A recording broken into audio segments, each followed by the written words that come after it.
Look, we're in a mood today, all right? We're recording this at a particular day after the insurrection failed.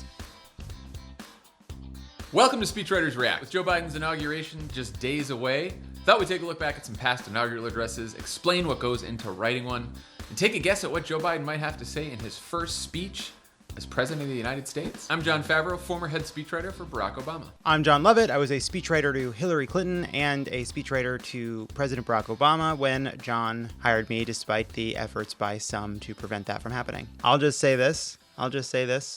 One of the people who tried to stop me from getting that job, very prominent in the Biden administration. That's it. Just going to leave it there. That's it. That's all you're getting. I can't believe Merrick Garland tried to stop you from getting hired.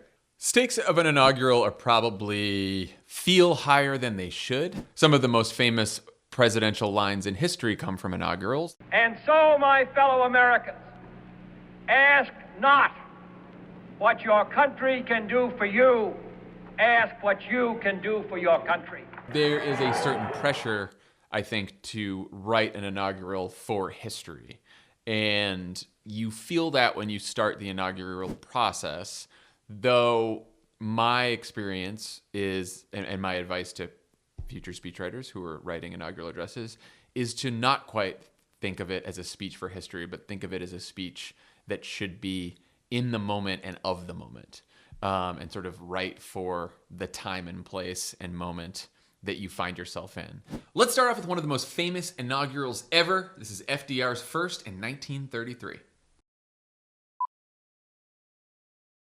This great nation will endure as it has endured, will revive and will prosper.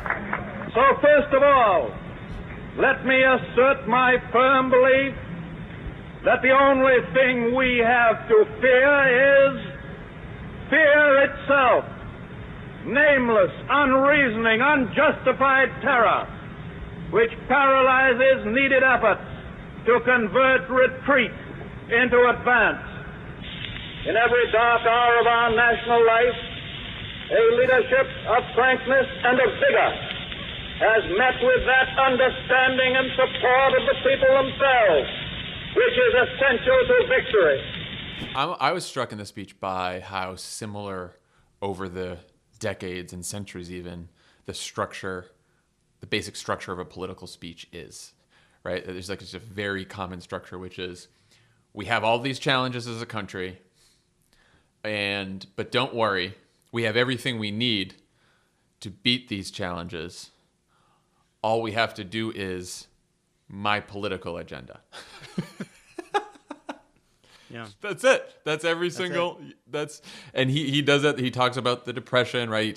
He takes office in the midst of a Great Depression. He talks about everything that's ailing America, but then he says, "Well, we have everything we need to beat this." That's where the line comes from. You know, the only thing we have to fear is fear itself. I would say probably my favorite political speech ever given is FDR's acceptance speech of the Democratic nomination in 1936. That is the speech where he talks about a rendezvous with destiny. This generation of Americans has a rendezvous with destiny. And a speech where he talks about accumulation of economic power as a threat similar to the accumulation of political power. If the average citizen is guaranteed equal opportunity in the polling place, he must have equal opportunity in the marketplace. And I always go back to it because I think it's one of the clearest, most confident statement of liberal governance, of liberal politics that's ever been given by an American president. And yeah. You notice, like, Roosevelt doesn't get up there and say, you know, we're in this depression. Here's what led us into this depression, and here's the policy agenda that's going to lead us out, right? The speech is much bigger than policy, much bigger than his agenda, and it is about trying to not just communicate his vision, but lift the nation's spirits, which obviously needed lifting in the midst of a depression. As Biden is thinking about how you address a country in which, as of this moment, due to misinformation and propaganda, tens of millions of Americans doubt the basic tenets of how our elections are conducted. We spend a lot of time talking about how you combat misinformation and falsehoods and lies. And I think one lesson from this speech and some of the best inaugurals is sometimes the best answer to a lie is not a fact, it's a deeper truth. And that if you have a shield of like basic core values, a basic ideological premise for why you believe what you believe, facts can help you, but those truths I think are ultimately more powerful in dispensing with falsehoods and misinformation and propaganda. Next up, let's take a look at an address I know all too well, Barack Obama's first inaugural address in 2009. Today, I say to you that the challenges we face are real. They are serious and they are many. They will not be met easily or in a short span of time. But know this, America, they will be met.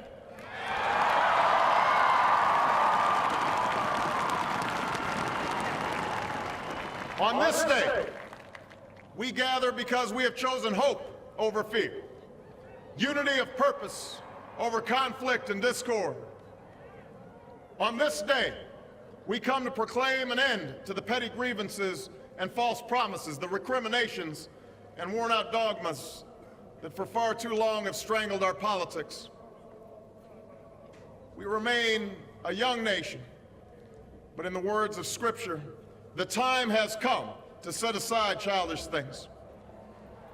The time has come to reaffirm our enduring spirit, to choose our better history, to carry forward that precious gift, that noble idea passed on from generation to generation, the God-given promise that all are equal, all are free, and all deserve a chance to pursue their full measure of happiness.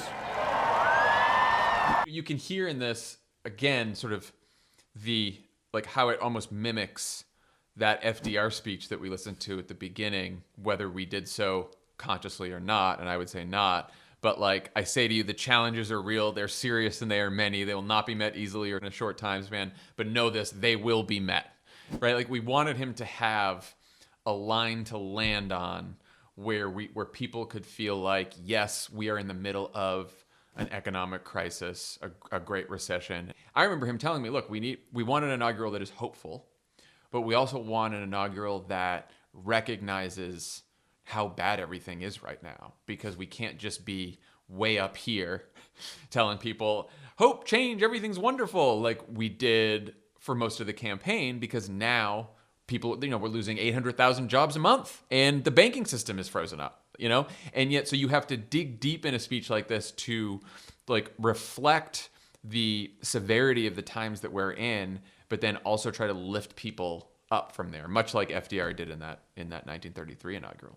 Biden faces a similar set of crises, right, as FDR did and as Obama did. They are three presidents taking office after the abysmal failure of a Republican president to address massive crises befalling the country. This is an extraordinary inaugural in that it is a once-in-a-century pandemic. It is a massive economic crisis. And there is also, for the very first time, a president taking office as the previous president refuses to accept the results. That is extraordinary. I'll have to talk about that. That said, to Joe Biden's great credit, he has been giving a version of this inaugural address since the day he announced his candidacy. He has been talking about the soul of the country. I will be surprised if we are surprised by this inaugural, in part because of the consistency that Joe Biden has shown over the last 2 years, up to and including the likelihood that it ends in the quoting of an Irish poem. Will hope and history rhyme in this inaugural when it has rhymed so recently? Perhaps. This is our moment to make hope and history rhyme. There's going to be two parts of the speech. One is here's the action we need to take and here's what we need to get done. And the other is, and here's how we get it done. We need to work together, right? I do think now that he has a Senate majority, he's going to want to put a little bit more emphasis on the part where he talks about delivering actual results that are going to solve big challenges and change people's lives. Because I think he wants to convey a sense of movement and action in these first 100 days that he can now deliver on, because he has more votes than he would have if Mitch was still controlling the Senate. Basically, this is a speech to Joe Manchin. It's just 15 minutes to Joe Manchin about everything Joe Manchin wants to hear. He's going to have a couple anecdotes about West Virginia. Halfway through the inaugural, he stops and he just says, "I'm sorry, I can't keep going. I got Joe Manchin in my field of view, and that's the most handsome man I've ever seen in my life." And Jon Tester, are you 40? I'm gonna say, look, I know that I'm a 77-year-old heterosexual man. I want to jump Jon Tester's bones right now.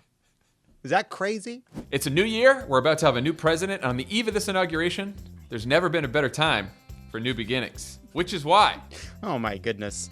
Oh it my is goodness. finally time to smash that subscribe button. Is it here? Where is it? Is it there? With new videos every weekday, the Crooked Media We used to YouTube write channel will fill. speeches for the president. Smash that button. The Crooked Media YouTube channel will fill your days with soothing discourse, the hottest takes, and only the very best experts reacting to political media. So start 2021 off right, and You gotta smash the button. You gotta there smash you go. that button. What You kind hit of that button? What kind of button? What kind of button? The like button, subscribe button. What button are we hitting? Just hit all the buttons. You gotta hit that button harder than Fauci hit the Joe Biden button when he voted. You know what I mean? Because he voted for Joe Biden. Fauci did. I want that vaccine. I'm sick of this shit. That's all for this episode. Let us know in the comments what speeches and political media you'd like us to break down next time.